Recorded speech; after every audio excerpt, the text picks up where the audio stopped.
जय जगन्नाथ बंधु मैंने देखो मु आज मिल्क पाउडर लड्डू करची। मिल्क पाउडर लड्डू करवाटा बहुत इजी प्रोसेस।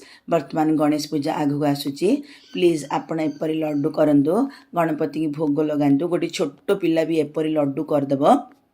मोर गोटे 200 ग्राम मिल्क पाउडर रे केते गुड़ाए लड्डू हो जाइए, किंतु आपण एक्जाक्ट मेजरमेंट रे करंतु। भल लगे लाइक करंतु, सांग मान भितर शेयर करंतु, मते कमेंट करिया पई जम्मा भूलिबेनी।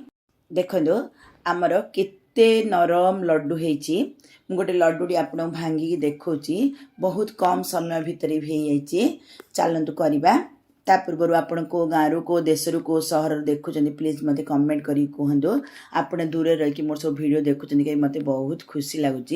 देखो मु गोटे बाउल नहीं से बाउल रे मिल्क पाउडर मो 200 ग्राम नहीं। एटा अमूल ब्रांडर मिल्क पाउडर नहीं। आपड़ जेकोसी ब्रांडर मिल्क पाउडर नेले भी हम।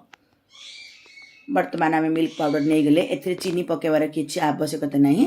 मु खाली बास्ना टी गुजराती गुंड पकई। आपड़ चाहिए गुजराती गुंड पकातु, ना पकातुनी, किसी असुविधा नहीं। बर्तमान आम चुली गोटे फ्राइंग पैन नहीं जावा। चुली पर फ्राइंग पैन नहीं गले मो फ्राइंग पैन रे मु 100 ग्राम घी दे दी। घीटा गरम करदेबा। दुकान मानक खाली घीटा गरम कर दौरान, किंतु मुझे ड्राई फ्रुट्स टे पकेबी। मु काजू टे पिस्ता बादाम टे पकई। आपड़ जेकोसी ड्राई फ्रुट्स पकड़े भी बहुत बढ़िया लगे। बर्तमान घी गरम हो गलानी, काजू पिस्ता बादाम भाजी हो गलानी। आम जो बाउल मिल्क पाउडर रखीचे से देदेबा। आपण केबे ठंडा घी दौन थे, पूरा गरम घी दौथे। मिल्क पाउडर जी चीनी थाउची, आमको आउ अधिक मीठा किसी आवश्यकता नहीं। भल भाव मिसी सारा पर गरम थी ही, बेसी गरम नथिबो, बेसी ठंडा नथिबो, आम लड्डू बनईदेबा। जी बड़ साइज छोट साइज आप जो आकार देवाई चाहूे से आकार देदेवे। देख तुम केते सुंदर भाव लड्डू बनईदेली। एपरी करके सबूतक लड्डू मु करदेवी। आपन जदि यूट्यूब रे नुआ देखुते मो साइड थर बेल आइकन दबे दिंतु, चैनल सब्सक्राइब हो जिवो। आपन जदि फेसबुक रे नुआ देखुते मो साइड थर फॉलो बटन दबे दियो, फॉलोइंग हो जिवो। मो जे कोनसी नुआ नुआ वीडियो सब पोस्ट करथि आपन पाखे जाई प्रथम नोटिफिकेशन पहुंचथो।